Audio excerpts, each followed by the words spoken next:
Hello students, S S P ಸ್ಕಾಲರ್ಶಿಪ್ಗೆ ಸಂಬಂಧಪಟ್ಟಂತೆ ಈಗ ಒಂದು ಭರ್ಜರಿ ಗುಡ್ ನ್ಯೂಸ್ ಆದರೆ ಬಂದಿದೆ. ಸೊ ಬನ್ನಿ ಅದರ ಬಗ್ಗೆ ನಾವು ಈ ವಿಡಿಯೋದಲ್ಲಿ ಮಾಹಿತಿಯನ್ನು ತಿಳ್ಕೊತಾ ಹೋಗೋಣ.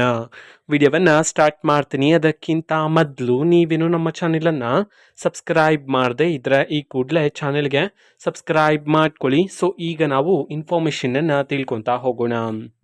ಸೊ ಹೌದು, ಈಗ ಎಸ್ ಎಸ್ ಪಿ ಸ್ಕಾಲರ್ಶಿಪ್ಗೆ ಸಂಬಂಧಪಟ್ಟಂತೆ ಗುಡ್ ನ್ಯೂಸ್ ಆದರೆ ಇದೆ.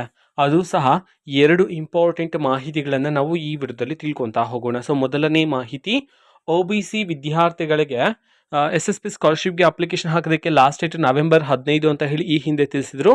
ಆ ಡೇಟನ್ನು ಮುಂದೂಡಿಕೆ ಮಾಡಲಾಗಿದೆ.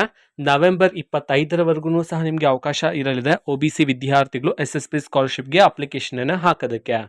ಆ್ಯಂಡ್ ಎರಡನೇ ಇಂಪಾರ್ಟೆಂಟ್ ಮಾಹಿತಿ ಏನು ಅಂತಂದರೆ, ಇಂಜಿನಿಯರಿಂಗ್ ವಿದ್ಯಾರ್ಥಿಗಳು ಈಗ ಅಡ್ಮಿಷನ್ ಆಗಿರ್ತಕ್ಕಂಥ ವಿದ್ಯಾರ್ಥಿಗಳ ಡೀಟೇಲ್ಸ್ ಅಲ್ಲಿ ಡಿಸ್ಪ್ಲೇ ಆಗ್ತಿಲ್ಲ ಅಂತ ಹೇಳಿ ಬರ್ತಿದೆ ಅಂತ ಹೇಳಿ ತುಂಬ ವಿದ್ಯಾರ್ಥಿಗಳಿಗೆ ಟೆನ್ಷನ್ ಇರುತ್ತೆ.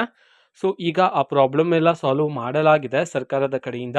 ಓಕೆನಾ? ಸೊ ಈಗ ಎಸ್ ಎಸ್ ಪಿ ಸ್ಕಾಲರ್ಶಿಪ್ಗೆ ಸಂಬಂಧಪಟ್ಟಂತ ಸೊ ನೀವೀಗ ಅಪ್ಲಿಕೇಶನನ್ನು ಹಾಕೋಬೋದಾಗಿರುತ್ತೆ. ಯಾರ್ಯಾರು ಈ ವರ್ಷ ಅಡ್ಮಿಷನನ್ನು ಆಗಿದ್ರು, ಡಿಗ್ರಿ ಆಗಿರ್ಬೋದು, ಇಂಜಿನಿಯರಿಂಗ್, ಮೆಡಿಕಲ್, ಸೊ ನೀವೀಗ ಅಪ್ಲಿಕೇಶನನ್ನು ಹಾಕೋಬೋದಾಗಿರತ್ತೆ. ಓಕೆನಾ? ಸೊ ಇದು ಇವತ್ತಿನ ಒಂದು ವಿಡಿಯೋ. ಸೊ ಇದೇ ರೀತಿ ಟೆಲಿಗ್ರಾಮ್, ಇನ್ಸ್ಟಾಗ್ರಾಮ್ ಮತ್ತು ಫೇಸ್ಬುಕ್ಕಲ್ಲೂ ಸಹ ಈಗ ವಿಡಿಯೋಸ್ಗಳನ್ನು ಅಪ್ಲೋಡ್ ಮಾಡ್ತಿದ್ದೀವಿ.